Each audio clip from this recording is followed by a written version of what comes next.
Hey, how you doing? This is your boy Brogi Naric back again with another episode of TV Aftermath. Today I'm going to be reviewing Stranger Things 3. If you don't want spoilers, you can check out the video that's the non-spoiler review on IGTV. Link is down in the description. But for now, I'm going to get into the spoilers for Stranger Things 3, so you've been warned. And don't forget to like this video, share it, and do all that. But let's get into it. I'm not going to go over everything, but I'm just going to go over a couple of things that stood out to me and that I really enjoyed about this season. Before we start, I'm going to give you my grade of Stranger Things 3. For a grade, if I had to grade this, I would definitely give this season of Stranger Things 3 an A, a 10 out of 10. It definitely nailed it. So yeah, I want to talk about some of the influences I noticed from this season. As always, you got Stephen King, which they've always had as an influence or homage throughout this series, and of course Steven Spielberg, a lot of 80s nostalgia. But then there's also Invasion of the Body Snatchers. You get a little bit of that. You get a lot of John Carpenter, especially The Thing, with how the Mind Flayer monster looks with the flesh and the shape shifting and all of that. Red Dawn, which they even reference in the movie, which you got the Soviets invading small town America, which happens in this season, and also George A. Romero, the director of the Dawn of the Dead horror films, and like Dawn of the Dead and Day of the Dead. Which Dawn of the Dead, you got the people hiding out in the mall from zombies, which in this you got the kids hiding out from the monster in the mall, and then Day of the Dead you got the people hiding in the bunker, which is similar to the Russian bunker under the mall. So certain little touches like that I picked up on. One of the interesting things that I was somewhat surprised, but not too surprised, was they do not mention anything really with Brenner or with number 8, which was from episode 7 from season 2, that like a lot of people were mad about because it kind of deviated from the main plot. It was that side episode where Eleven goes to Pittsburgh, and she runs into her sister 8, and they're running around trying to track down the people that work at Hawkins Labs, and they don't mention really any of that this season, which really worked out for the better, because that was, like I said, that was such a thing that most people were not into. I'm pretty sure they're saving that for the potential season 4 or maybe season 4 movie, which if they do a season 4, they could do it like It, where you have them as adults coming back to town and something happens. Do you want to wait 20 years for the kid actors to become adults, or do you hire adults and then have the kids in flashbacks? I don't know, but there's a number of ways they could do it. But yeah, I just thought that was very interesting that they built that stuff up in that one episode, and they were like, they're going to do more, and then they don't do more. So I guess they listened to the fans and was like, we'll just cut that stuff out. Very interesting, though. I love the flay. They were really cool. The zombie people eating the chemicals, which was weird, because it was very gross when they had that scene with all the rats just exploding, and you're like, what the hell is this? And then the old lady eating the formaldehyde, that was creepy. But when they get attacked at the hospital with this, was Bruce, and I think Tom was his name, which was Jake Busey, and the guy that was the reporter, when they were like zombies, they were like hive mind, but they can also feel each other's pain at certain times when it was convenient for them to feel each other's pain, because whatever. But that scene with Nancy and John are being attacked by them was really cool, especially when they knock the hell out of them, and then they kind of like decompose, and then they form into that blob monster. Awesome. That was so creepy, and a lot of intensity. Like, people get beat the hell up this season. Like, they were a lot of body horror and a lot of just brutal, in your face action. Loved it. Loved all of it.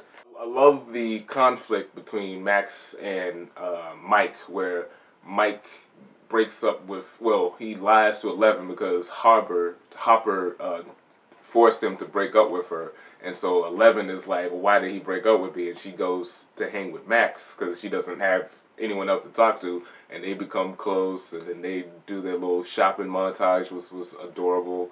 And then she sees Mike was lying to her about his aunt being, his nana being sick or whatever. So she dumps him. And now, because Max wants Eleven to be more of her own person. As for Mike, it's like more overbearing, sort of like Hopper, but he cares for her. He loves her, but he is very overbearing of her. So by them breaking up, it helped Eleven to grow more as a person. She got her own style. She started to learn other things that wasn't just what Mike liked, which was nice when Max reads her some what was it? A Wonder Woman comic because she didn't know who the hell Wonder Woman was, which that was like I said, good stuff. And them hanging around and spying on the boys, which was a bad thing because Mike was like, well, what the hell is this? You know, all that type of stuff. Good conflict between them, and I like how they didn't overdo that too much. They had just enough of it, but when things got serious, they all came back together, which was in episode 4 when not Mike, when Will realized that the mind flare was back.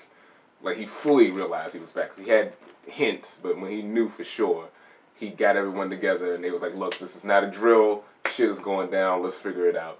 And of course, you got Billy, who was Mike. Oh yes, Billy. Yep, Billy. So I love that they didn't let up on Billy trying to bang Mike's mom, because that was one of the best things in season 2. Was that scene where he goes to the Wheeler house and he sees the mom and he's like flirting with the mom. So the fact that they kept that going was awesome. Sadly, he didn't bang his mom. I was rooting for him to bang the mom just because it would have been hilarious. But you know, him getting to the accident and getting taken over by the Flayed, very good scene. With that, when he just doesn't know what's happening, he gets dragged into the warehouse. Great stuff. Episode 4, so you get the mayor, what's his name? Mayor Klein, played by Cary Elwes, who was great. Loved his little accent, his Midwestern accent he had. He was strong armed by the Soviets to sell the land so they can build the mall, which has the base underneath it. And I love that scene where Hopper just goes in there, just beats the hell out of him, interrogating him, threatening to cut his hand with the cigarette slicer. Great stuff. And because Hopper was a badass in this scene. He was like, there was certain moments where I thought Hopper was crazy. Like, I was like, he seems a lot goofier than he did the other seasons, but he was still sharp though, because even though he was unorthodox, his methods were still very, very successful. Although there were times when Joyce had to help him out because he was being too much of an idiot. But which was the dynamic between those two. But yeah, when they had that fight with them in the sauna room, that was when I was really into it because you really see how powerful 11 has developed, where she just whips that dumbbell and it's like choking him, and then of course when near the end, towards the end of the fight, after she was getting choked, and Mike hits him, she throws Billy through the wall, like through a full brick wall. It throws him through a whole brick wall, and he's an alien or he's a monster because he doesn't die immediately after that. That was so intense. I love that scene so much, and then he just runs off into the night. That was the moment where I was like, man, this episode is so great. And that's also when you got the kids, them going deep into the base, and they find the green fuel, which I don't remember if they explained how they developed that, but I believe that was what they were using to power the drill. And I like how the Soviets, even though they tried it in Russia, it didn't work because you have to be in a certain location in order to activate the breach into the upside down. So that was a nice way of them being like, well, they have to be in Hawkins because it's not going to work technically. So I like that. That was a nice little touch on there to kind of cover their ass. Because it's like, well, why would they come back to Hawkins? It's like, well, they need to in order for things to happen. They don't know what things are going to happen, but they want things to happen because curiosity kills the cat, basically. The assassin Gregory, yeah, Gregory. He was cool.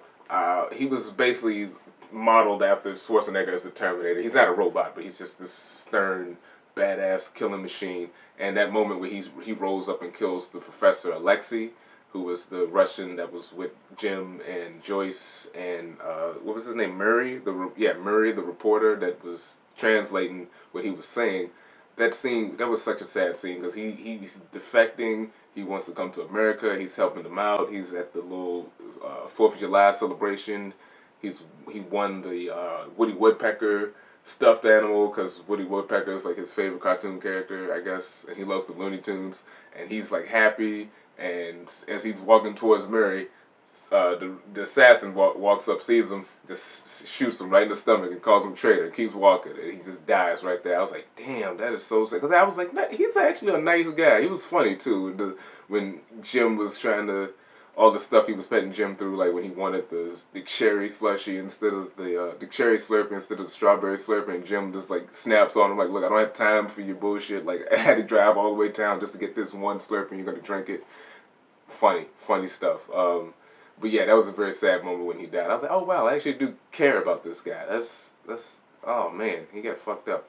And I like the scene where Hopper fights the assassins in the fun house, because like I said, Hopper was basically like, he was like an '80s action hero, but he was also like a everyman at the same time. He had those two qualities, kind of like almost like, so like Nick Nolte in 48 Hours, like this older guy's this action hero or something like that. But like Jim is a big guy, and so he was holding his own. Because there was a couple times I was like, he should be dead fighting these assassins, but then it's like, no, he can hold his own. Like we know he can fight and he can definitely shoot. So that stuff was really cool. The stuff with Steve Harrington and Robin was really good. I did not see that, not twist, but that revelation about her character, because the whole time Dustin is talking about how he has his girlfriend Susie that he met during the camp, which no one believes, and Steve is trying to find someone because he's still hurt after breaking up with Nancy, and Dustin the whole time was like, dude, you have the awesome person. It's Robin. Like Robin is cool. She's funny. She's smart. She's like she's cute. Like you should go with Robin. And after they get interrogated by the Russians, so Steve got his ass kicked. She was talking about how she was obsessed with him in high school, but she's still in high school. I think she's like a senior. Steve is like what 21 by now, and she's I'm assuming just becoming a senior in high school. And she talks about how she used to stalk him in high school. She was obsessed with him. She would remember certain things that he liked to eat and all of that, and how he was like best friends with this with what was it? So the certain girl he was best friends with, but she was interested in Steve. And then after they got drugged by the truth serum, they're like high basically, and it's that nice moment where they're getting it out of their system and they're talking in the bathroom, and Steve's trying to letting Robin know that he's got a crush on her, but Robin's not reciprocating it because she explains to him like, well, the reason I was obsessed with you is because I was obsessed with the girl you was close to, and I was obsessed with you because I wanted to know what was it about you that she liked as opposed to liking me. So you find out basically Robin is a lesbian. I didn't see that coming. That was a great reveal, and I loved how after this, her and Steve are still besties, and they're trying to work at the movie at the movie rental spot, and they had the dude from the arcade from second season pop up. That was funny callback, and but yeah, their chemistry was great. All of their chemistry, especially with them and Erica, was great. Erica is so damn funny. Especially rewatching the second time, I'm like, man, she's really funny. She's like cursing a lot, and she's like, she wanted to get the ice cream, and they bribe her to sneak into the place because she's sneaking to the vents because she's the only one small enough to do it. And you find out through her talking with Destin that she's actually really smart. Like she knew how long it took her to crawl from point A to point B, and like how it's like, well, that's like a couple meters there. That's like 40 meters this way back, so that's like a total of 3 hours for me to get around. And Dustin's like, how are you able to calculate all that in your head? She's like, what? It's just simple math. And he's like, that's not simple math. And he basically explains to her that she's a fucking nerd, even though she calls everyone else a nerd. It's like, no, you're a nerd yourself. You love My Little Pony, and My Little Pony has wizards and centaurs and all of that stuff, which is all nerdy stuff, and it has some mythology that you can understand, and you know it by heart. Yeah, you're a nerd. So I kind of like how he shut her down with that one. But she was hilarious. And I'm glad we finally, it was a slow build to her character. She would pop up every so often, but getting the full force of her was great. So you find out that the Mind Flayer's after 11 because 11's the only thing that's in its way, since 11 was the one that accidentally caused the breach that got them into the world they now want to stay, but 11's the only thing that can stop them. So the Mind Flayer creature, which is basically a remnant of what was stuck inside of Will from the second season when it got taken out, that smoke monster that got left behind, it actually did stay behind, and it took over time. It did this thing to build its new body, which is the flesh monster, spider monster thing, which was very creepy. It's a basic design, but I think this is probably the best looking creature they've had. I liked it more than the Demogorgon. I liked it more than the Demodogs from the second season, and the regular Mind Flayer itself, because this one can transform a little more creepier. So yeah, I definitely like the Mind Flayer. But when it attacked the cabin and basically it infected 11, and that scene where she has to, Jonathan cuts into her leg and then she takes out the little parasite. that was so intense, and and it's sad because she ends up basically she loses her powers for now. They might come back, but for now she's powerless, and that's a huge blow because she was really the only one that could take that thing down for the most part. And so yeah, that was interesting. The really sad thing is when Jim, the adults, Joyce, Jim, and the reporter sneak into the into the bunker. The kids, most of the kids are in the mall dealing with the mind flayer and Billy, while the scoop troop, which is Dustin, Erica, and Steve, they're on top of the hill with this big ham radio that they built so Dustin could talk to his girlfriend earlier in the season. They now use it because they need her because there's a certain passcode that they need to get into the room, but he can't remember the code because it's a certain equation that equals the code. So he calls Susie to get the code. She finally answers. We see Susie. Susie's real, little dark-haired Mormon girl who lives in Utah, and she knows the code, but she's holding hostage because she hasn't talked to Dustin in a week. And they have this little cutesy thing where they basically sang the never ending story theme song, which was hilarious. They sing the whole theme song because that's the little thing they do when they meet each other, and then she gives them the code. That was hilarious. I hadn't heard that. I haven't even thought of that movie in years. So that was just a deep cut when they when they started singing that song. And it's so catchy. It'll get stuck in your head. But they get the code. They want to shut down the drill, but they don't want to shut it down. They want to blow it up so they can't use it anymore. And basically, they were about to do it. Hopper gets attacked by the assassin, so Hopper's down there fighting the assassin. And by the time he finished fighting the assassin, the drill has gotten more out of control. So he's like stuck behind this energy wave. Joyce now has to shut down. Has the dual locks. She has to shut it down herself. By shutting it down, it explodes and Hopper's dead. He's dead. Like that was, oh man, that was so sad because him and Joyce had been bickering back and forth. He wanted to go on a date with her, but she stood him up. And then like right before this, they were like, all right, if we get out of here, we can go have a date. And then Hopper has to sacrifice himself. He knows what's gonna happen, and Joyce she cuts it, and then boom, he's gone. The other guys that were down there are gone. He could come back, I guess, because Brenner. We thought Brenner was dead. He got eaten by a Demogorgon, but apparently he's still alive. So we thought 11 was dead when she killed the Demogorgon, but she just got transferred to the Upside Down. So maybe him being so close to the breach, maybe he got pulled into the Upside Down. I don't know. They could figure something out, but I think he should be gone because it makes it much more emotionally impactful. Just like when Bob died. When Bob died, he stayed dead.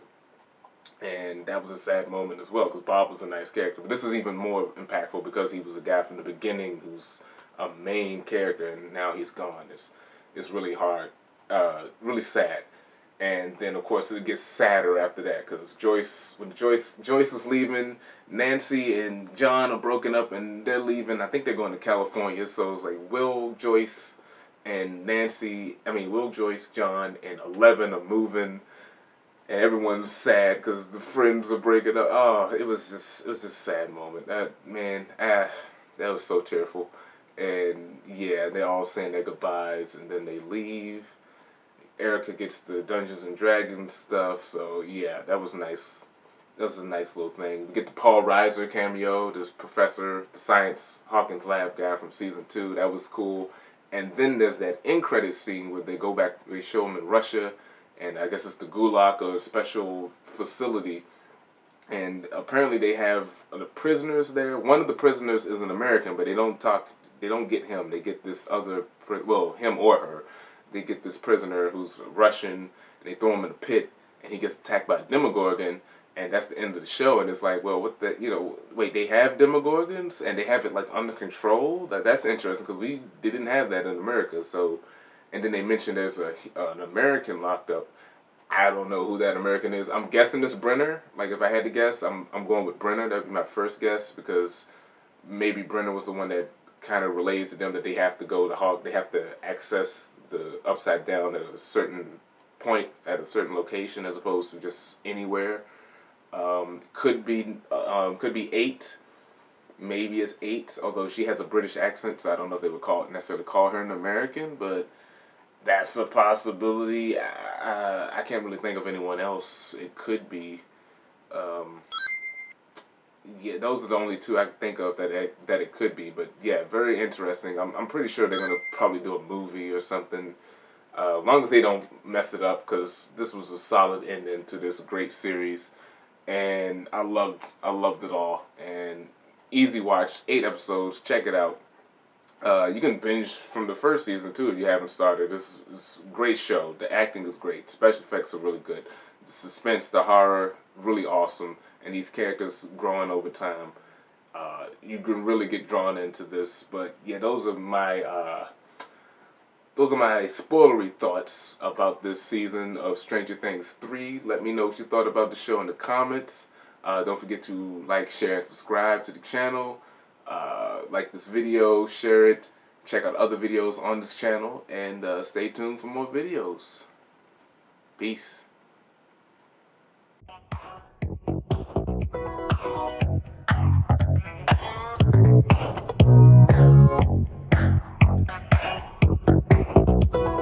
Finish this thought.